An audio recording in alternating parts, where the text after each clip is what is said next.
Olá a todos, meu nome é Cando Alfredo e hoje eu vou começar aqui mais um vídeo da série de questões do Daily Byte para entrevistas de Big Techs. Para quem não assistiu os vídeos anteriores, a gente está aí na primeira semana em que a gente está abordando as estruturas de dados conhecidas como strings, né? E são questões rotuladas como fáceis, essas daqui, pelo Daily Byte.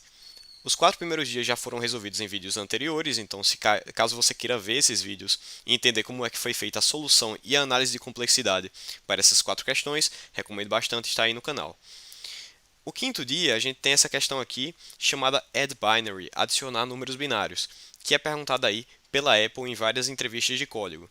E como é que funciona essa questão? Qual é o enunciado dessa questão? O enunciado aqui é o seguinte: dadas duas strings binárias, e string binária quer dizer strings que contêm apenas 1 e 0, retorne a soma das duas, conhecida como binary string.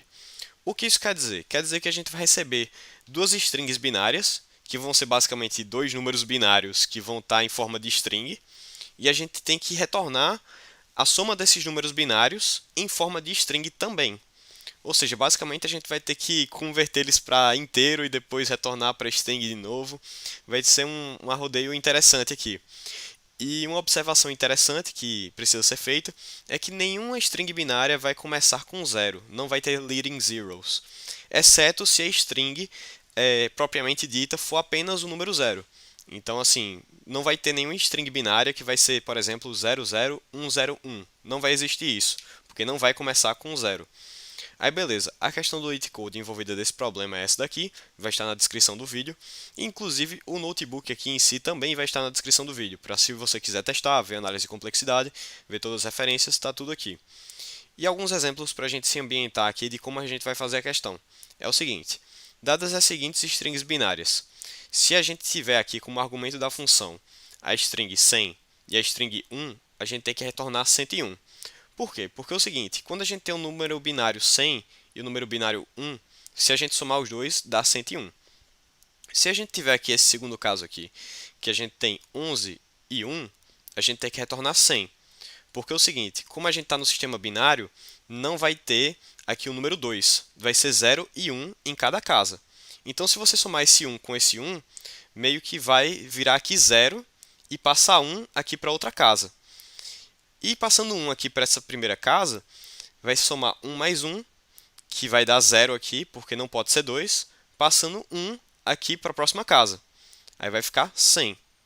E aqui nesse último caso, é até mais intuitivo aqui, o número binário 1 com o número binário 0 somados dá 1. Beleza. Aí o que acontece? A gente tem aqui a nossa função addBinary, em que a gente vai fazer nossa análise. Aí qual a primeira coisa que a gente pode considerar aqui? É que a gente tem que retornar uma string que vai representar a soma. Então eu já vou colocar aqui uma variável chamada result, que vai ser uma string vazia. Depois a gente vai incrementando aí os valores que a gente precisa colocar aí dentro, que vai ser a soma no caso. É o seguinte, se você analisar, a gente tem que analisar aí, fazer uma soma de duas binary strings. E uma coisa que a gente tem que fazer quando a gente faz uma conta na mão, porque a gente fazendo o algoritmo aqui, a gente está tentando reproduzir um comportamento lógico humano. Quando a gente faz uma conta na mão, a gente sempre faz da direita para a esquerda. Beleza, então como é que seria essa análise aí? A gente analisaria as duas strings binárias da direita para a esquerda. Só que o seguinte, existem strings binárias que são maiores do que outras, né? A gente tem aqui esse primeiro exemplo em que a gente tem um aqui que tem 3 casas e a segunda aqui tem apenas uma casa. Então a gente vai fazer o seguinte, a gente tem que iterar até o fim da maior das duas, beleza? Então é o seguinte, a gente vai analisar aí baseado na maior das duas e baseado aí nas operações que a gente for fazendo. Segunda coisa que a gente tem que notar é que é o seguinte, a gente está analisando, por exemplo, nesse segundo caso, o número 11 e o número 1. A gente analisa até o fim do número 11, que tem duas casas, mas o resultado tem 3. Por quê? Porque no fim das contas, aqui na última conta, aqui na última casa, vai dar 1 mais 1, que vai tornar um 0 e adicionar 1 na casa à esquerda.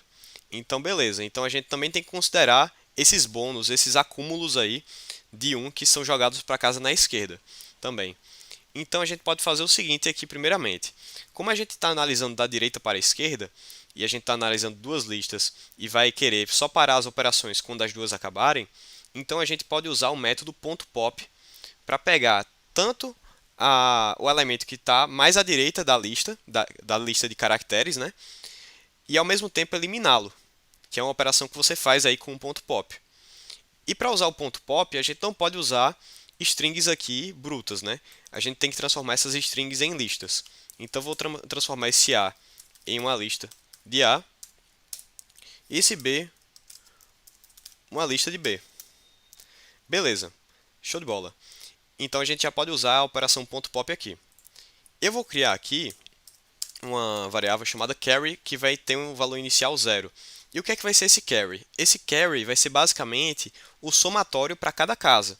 Como por exemplo, se a gente tem aqui 100 e 1, eu já disse que a gente vai analisar da direita para a esquerda, né?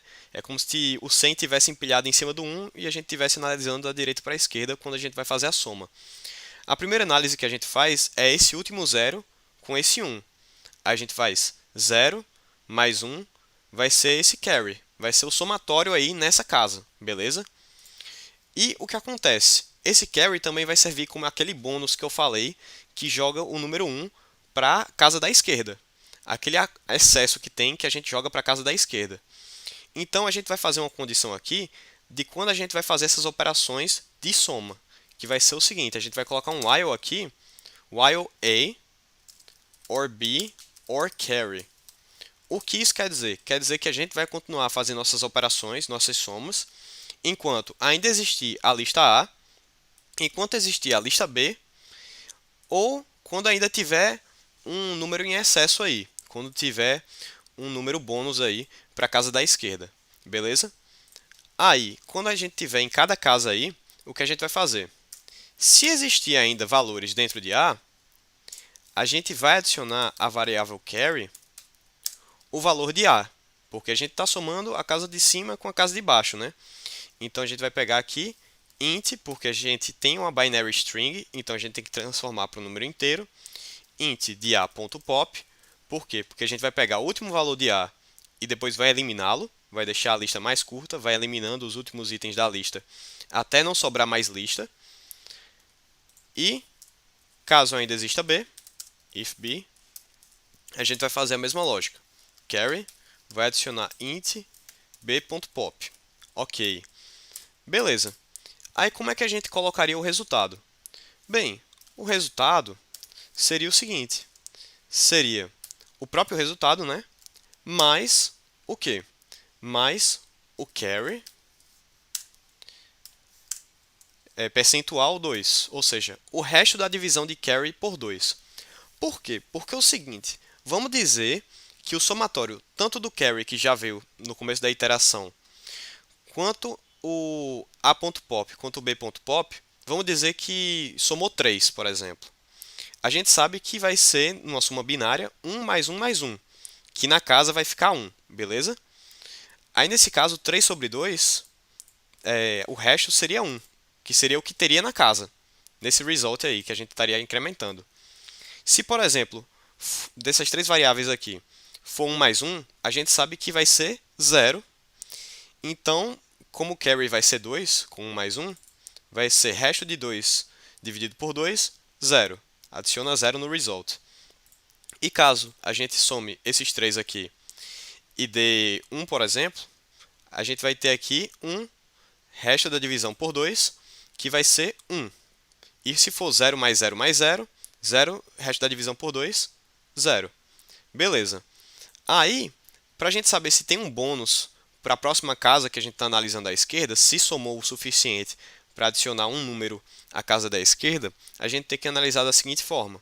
A gente tem que colocar carry, vai ser o próprio carry com floor division com 2. O que isso quer dizer? Quer dizer que o seguinte, caso o carry seja, por exemplo, 2, que vai ser 1 mais 1, a gente sabe que vai incrementar a casa à esquerda. E se você notar, a floor division de 2 sobre 2 vai ser 1, ou seja, o carry vai ter 1, que vai ser esse bônus para a casa da esquerda que a gente vai analisar depois. Caso seja 1 mais 1 mais 1, ou seja, carry já seja 1, a.pop seja 1 e b.pop seja 1, a gente sabe que vai ter um bônus aí para a casa da esquerda. 3 com floor division com 2 vai ser 1. E caso seja menos que isso, caso seja 1 mais zero, ou por exemplo 0 mais zero, que vai dar menos que 2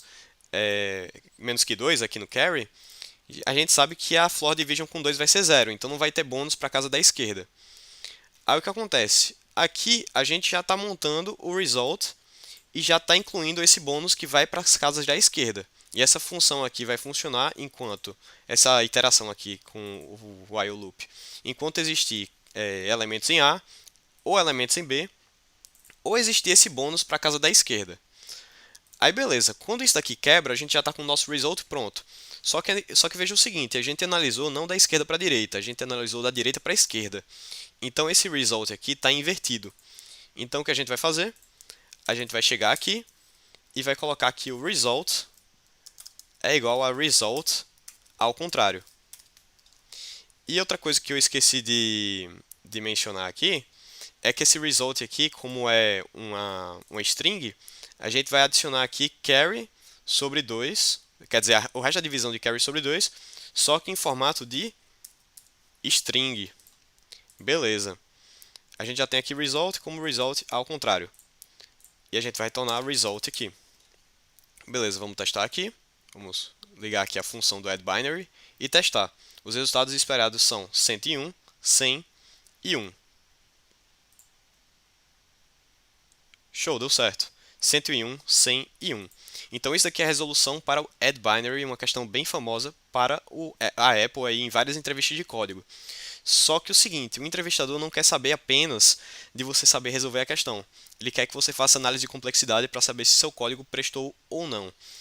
Essa questão tem uma peculiaridade bem interessante em relação à análise de complexidade, que é o seguinte.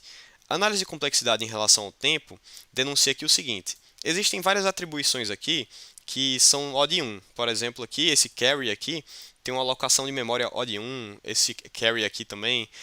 Mas a gente vai ter esse result, que vai ser uma variável que a gente está criando aqui, que vai crescer dinamicamente. Vai ter uma alocação de memória dinâmica e escalável, porque vai depender da entrada. Só que é o seguinte, beleza, o resultado aqui vai depender da entrada aqui. Só que ele vai depender de qual entrada, porque vai ter uma entrada que vai ser maior que a outra. E a entrada que é maior vai estar muito mais próximo aí de denunciar qual foi a alocação de memória desse result.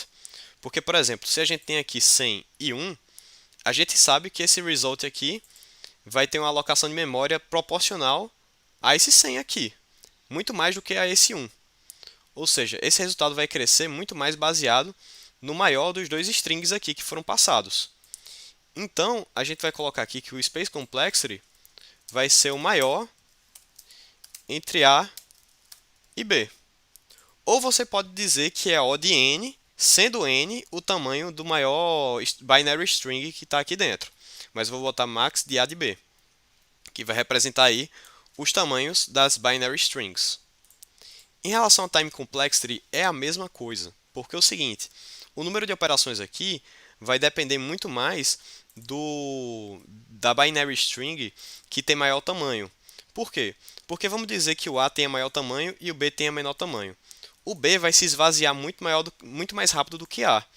Esse A aqui, ele vai ficar durando até o momento que ele dá pop em todos os seus elementos. Enquanto o B, se o B for menor no caso, ele já se esvaziaria aí no meio. O número de operações nesse while seria muito mais baseado aí na binary string de maior tamanho. Esse carry aqui teria assim uma influência menor, porque não daria um incremento muito grande. Na verdade, até por análise de complexidade, continuaria sendo mais dependente aí da maior binary string aqui. Então, vou colocar aqui que o time complexity aí, o número de operações, vai ser o tamanho aí do maior binary string, o máximo de A ou de B. Naturalmente, a pessoa pode dizer, ó, isso aqui vai ser odd n, sendo n o maior das substrings aí, substrings não, das binary strings. Mas eu vou colocar com essa notação para ficar um pouco mais intuitivo, ficar mais inteligível aqui, mais compreensível para vocês. Então, basicamente, isso daqui é o Space Complexity e o Time Complexity para essa questão aqui em específico do addBinary. Isso aqui é a solução. Basicamente, você apresentando isso daqui com essa análise de complexidade para o entrevistador, já está mais que suficiente para você ter um bom desempenho aí na sua entrevista de código. Agradeço a todos que assistiram o vídeo. Se tiverem alguma dúvida, coloquem nos comentários. E espero que tenham gostado. Deixem aí seu like, seu feedback e sua inscrição. Então é isso. Esse daqui é o quinto dia do Daily Byte e até amanhã. Muito obrigado.